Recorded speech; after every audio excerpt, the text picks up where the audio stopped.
Hello મિત્રો, અમારી YouTube ચેનલમાં તમારું સ્વાગત છે. તો આજે શિવરાત્રી છે, તો અમે વિચાર્યું કે આજે બ્લોગ બનાવીએ. તો અમારી સાથે જોડાતા રહો, બ્લોગ જોતા રહો. અને અત્યારે સવારમાં ઉઠીને અત્યારે ફરાળ કરીએ છીએ. મેં એને દ્રષ્ટિ ઉપવાસ રાખ્યો છે. તો અત્યારે ફરાળમાં શું છે દ્રષ્ટિ? કેળાની વેફર ને ચા. કેળાની વેફર અને ચા. તો પહેલા ફરાળ કરી લઈએ, પછી મળીએ તમને. કારણ કે જો ફરાળ શિવરાત્રી જેવી તો એટલું બધું ખવાય જ નહીં, પણ અમને ભૂખ લાગેલા હવે તો ખાઈ. હા હા, તો ચાલો મળીએ. નાસ્તો કરીને બધા અને હજી જો બધું ઘરનું કામ તો બાકી જ છે. હવે ઘરનું બધું કામ કરશું અને પછી આજે શિવરાત્રી છે તો ભોળાનાથના મંદિરે જાશું અને પાણી ચડાવવા જાશું. અને એનો આ જો મારા પપ્પા શિવરાત્રીના દિવસે નિમિત્તે આમ તો દરરોજ જળ ચડાવે છે, પણ આજે શિવરાત્રી છે એટલે શંકર ભગવાને અને એમના મમ્મી પપ્પાને, એટલે કે મારા દાદા ગોઢામાં છે આ, તેના મમ્મી પપ્પાને જળ અર્પણ કરે છે અને માતા પિતાને વંદન કરે છે. અને આ સૃષ્ટિની અંદર તુલસીમાં જો અત્યારે ઉંબરે પૂજે, અમારે ખોડિયારમાં એમને જળ અર્પણ કરે છે. અને આ સૃષ્ટિમાં તુલસીમાં છે કે જે છોડને, કોઈ પણ છોડ હોય એને જળ અર્પણ કરે. અને જો આ અમારી તુલસી માતા છે. દરરોજ પપ્પાનું મોર્નિંગમાં રૂટીન હોય છે કે સવારે જળ અર્પણ કરવાનું. અને જો અત્યારે સૂર્યનારાયણને જળ અર્પણ કરશે અને ધરતી માતાને પગે લાગશે. જો આ સૂર્યનારાયણને જળ અર્પણ કરે. આ દરરોજ સવારે પપ્પાનું મોર્નિંગ રૂટીન હોય. જો અત્યારે ધરતી માતાને પગે લાગ્યા. જો અહીંયા પપ્પાએ કીડિયારું તૈયાર કર્યું છે.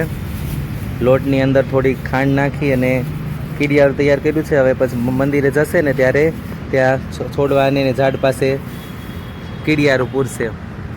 સવારે મારા પપ્પા દરરોજ પૂજા કરે, જળ અર્પણ કરે છે. અને એમનું એવું કેવું છે કે આપણા જે શરીરમાં મેઇન જે ઉપયોગી એવા 5 તત્વો છે, જો અગ્નિ, પછી વાયુ, પૃથ્વી, આકાશ અને જળ, આ 5 તત્વોથી આપણું શરીર બનેલું છે. અને આ 5 તત્વને આપણે દરરોજ આપણે એને યાદ કરવા જોઈએ, આપણે એને નમન કરવું જોઈએ કે એમના લીધેથી આપણું જીવન એક સુખીમય રહે છે. તો આપણે એને દરરોજ યાદ કરીએ. અને એમ પણ આજે શિવરાત્રીનો પર્વ છે, તો શંકર ભગવાનને એવી પ્રાર્થના કરીએ કે આપણી પૂરી બધી ધરતી માતામાં જેટલા પણ સજીવો રહે છે એ નિરોગી રહે અને સુખ શાંતિમય જીવન પસાર કરે, એવી પ્રાર્થના કરીએ છીએ.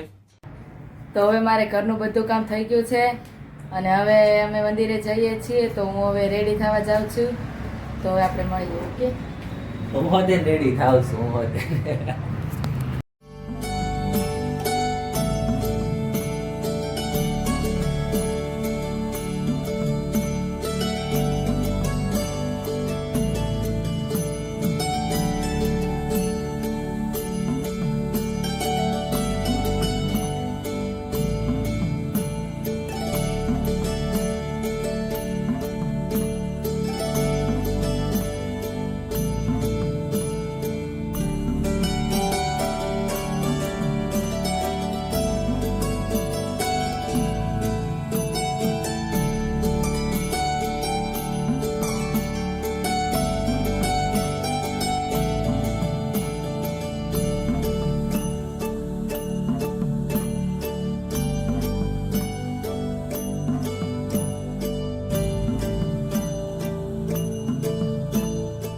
હેલો મિત્રો, તો અમે મંદિરે આવી ગયા છીએ અને અહીંયા બહુ જ ભીડ છે. ભક્તો બહુ જ આવે છે દર્શન કરવા માટે. અને અહીંયા બધા દીવા નાના મૂકે છે અને શંકર ભગવાનને પાણી ચડાવે છે. બહુ લાઈન છે. અને તુલસી માતાને જલ અર્પણ કરે છે. અને આજે ઘણી બધી સ્ત્રીઓ વ્રત પણ લે છે અને તે પણ અહીંયા પૂજા ચડાવવા આવે છે. અને અહીંયા શિવરાત્રીના મેળા જેવું જ માહોલ છે. આપણે જ્યાં પ્રયાગરાજ અને જુનાગઢમાં ભવનાથ તળેટી છે ત્યાં બધે કેવો માહોલ હોય છે, એવો જ માહોલ અહીંયા પણ છે મંદિરમાં. તો આજે તો આમ તો બધા જ મંદિરમાં એવો માહોલ હશે. તો બસ બધાને શંકર ભગવાન આશીર્વાદ આપે સારા, એવી પ્રાર્થના. હર હર મહાદેવ. હર હર મહાદેવ.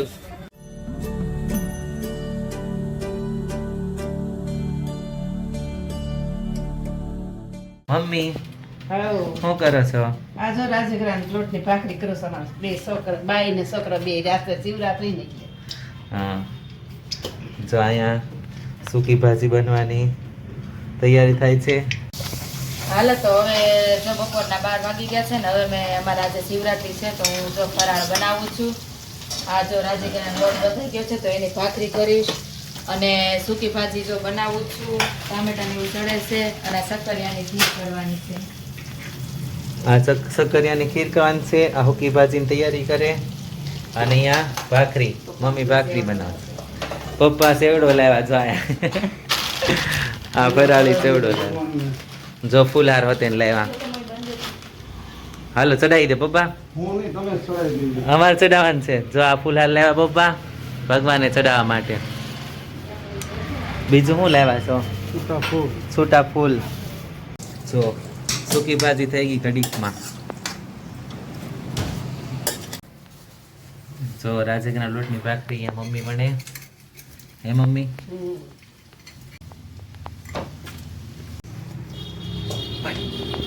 તો બધું ફરાળ થઈ ગયું છે ને હવે ખીર બાકી છે તો જો ખીર કરું છું. સક્કરિયાને પહેલા બાફી નાખ્યા અને હવે એને સક્કરિયાને બાફી નાખ્યા ને હવે એનો ચૂંદો કરીશ અને પછી અંદર ખાંડ નાખીશ અને દૂધ નાખી અને પછી એને ગેસ ઉપર થોડુંક ઉકળવા દઈ એટલે મસ્ત મેલ્ટ થઈ જાય અને મસ્ત આછી થઈ જશે ખીર. બહુ સરસ થશે. અને ઘી નાખવું હોય તો ઘી પણ નખાય પણ અમને ઘી થોડુંક ઓછું ભાવે. બહુ ન ભાવે બધી વસ્તુમાં ઘી. એટલે ખીરમાં ઘી નહીં નાખીએ. એમને દૂધ અને ખાંડ નાખી દઈશું. ઓકે. જો અહીંયા બાફેલા સક્કરિયાને મેશ કરી દીધા પોટેટો મેશરથી. સક્કરિયાને હવે મેં મેશ કરી નાખ્યા છે ને હવે એમાં હું દૂધ નાખીશ. જોઈતા પૂરતી દૂધ નાખવાનું અને સાથે સાથે ખાંડ પણ નાખી દઈશ આપણે જોઈતા પૂરતી. દૂધ નાખવું પડે. હજી તો દૂધ નાખવું પડશે.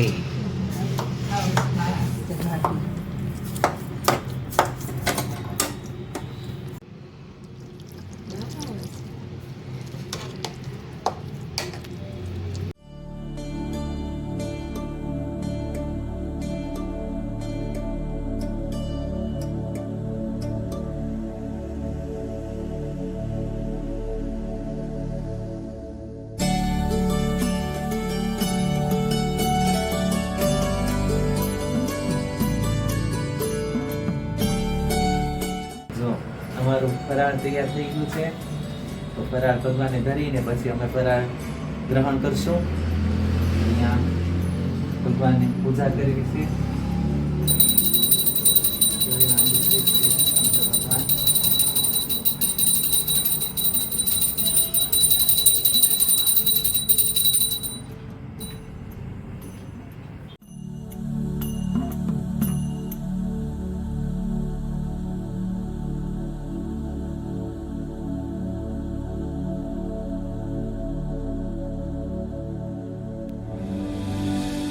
જો જમવા બેસી ગયા હે ને હા. અમારા માટે ફરાળ. હું ને દ્રષ્ટિ ફરાળ કરીએ છીએ અને જો જમવા બેસી ગયા. શાકો આપો ને. લે ચાકુ.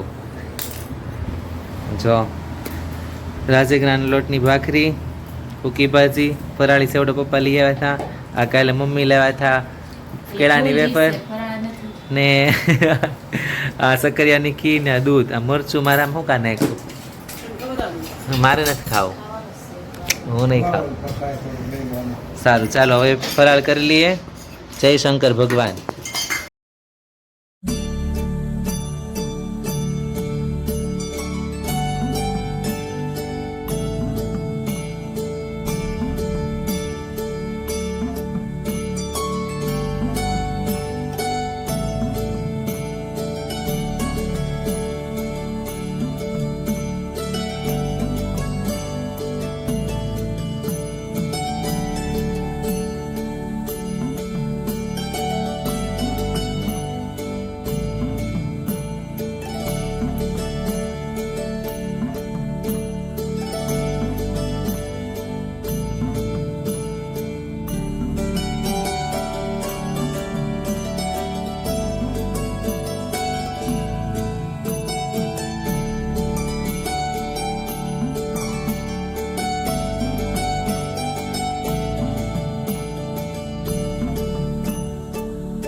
તો અત્યારે હવે અમે સિદ્ધનાથ આવ્યા છીએ. અમે 3:30 થી ઘરેથી નીકળ્યા હતા અને અત્યારે 4 વાગે, અત્યારે 5 વાગ્યા છે ને અમે અત્યારે સિદ્ધનાથ છીએ. તો અમે દર્શન કરી લીધા છે, પણ અંદર અમે દર્શન કરી લીધા છે ભોળાનાથના, પણ અંદર છે ને વિડીયો કે ફોટો શૂટિંગ નથી કરવા દેતા, કારણ કે આજે બહુ જ ટ્રાફિક હોય ને એટલા માટે. ને એમ પણ મંદિરમાં ફોટો વિડીયો શૂટિંગ એલાઉડ ન હોય. તમે તો જુઓ, અમે અહીંયા દર્શન કરી લીધા છે અને બહુ જ આજે ગળતી છે. પાણી પણ ભગવાનને ચડાવી લીધું અને બસ અહીંયા બહુ મસ્ત વાતાવરણ છે, મજા આવી. અમે કેટલા દિવસથી અહીંયા આવું કરતા હતા સિદ્ધનાથ કે અહીંયા આવું છે પણ મેળ નતો આવતો. આજે તો અચાનક મેળ થઈ ગયા આવવાનું, તો બસ બહુ મજા આવી દર્શન કરવાની.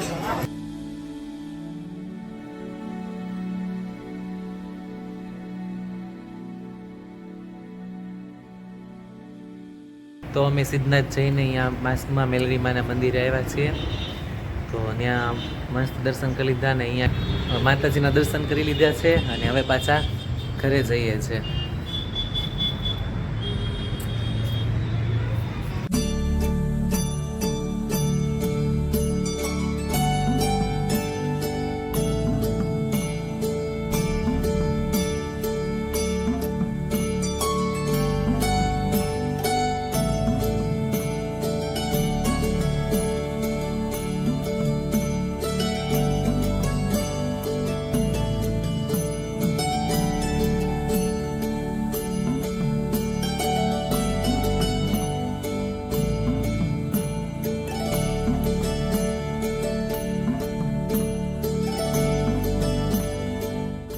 હેલો મિત્રો, તો સાંજે સિદ્ધનાથ મહાદેવ મંદિરના દર્શન કરીને આવી ગયા હતા અને સાંજે ફરાળી ખીચડી બનાવી હતી સાંજના ફરાળ માટે.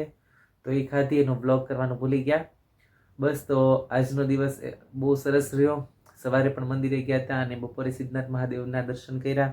કેટલા દિવસથી જાવ કરતા હતા. ગયા શ્રાવણ મહિનામાં જવાનો વિચાર કરતા હતા પણ મેળ જ નહોતો આવ્યો. તો આજે વિચાર કર્યો કે ચાલો જઈએ, રજા હતી તો આજે મેળ આવી ગયો અચાનકનો. તો બસ બહુ મજા આવી દર્શન કરવાની. અને પહેલી વાર, એની પહેલા એકવાર હું ગયો હતો પણ ઘણા વર્ષ થઈ ગયા. તો આજે પાછા જઈ અને ખૂબ આનંદ કર્યો, બહુ જ મજા આવી. અને હા, કાલે ધોરણ 10 અને 12ની બોર્ડની પરીક્ષા ચાલુ થાય છે. તો બધા મારા વિદ્યાર્થી મિત્રો છે એમને બેસ્ટ ઓફ લક. બધા સારું લખજો અને શાંતિથી પરીક્ષા આપજો. બહુ ટેન્શન નહીં લેતા, ઇઝી પેપર નીકળશે. અને બસ બધાને બેસ્ટ ઓફ લક અને સારા માર્ક્સ લાવો એવી શુભેચ્છા. તો આ બ્લોગનું એન્ડ કરીએ. અહીંયા સુધી બ્લોગ જોયો છે તો લાઈક કરો, શેર કરો અને તમને કેવા વિડીયોઝ જોવા પસંદ છે એ જરા કોમેન્ટ સેક્શનમાં જરૂર જણાવજો. અને આ બ્લોગમાં શું શું તમને ગમ્યું એ પણ જરા જણાવજો. તો બસ આવી રીતે જોડાતા રહો મારી ચેનલમાં. તો ફરી મળીએ નવા વિડીયો સાથે. Thank you so much for watching. Bye bye.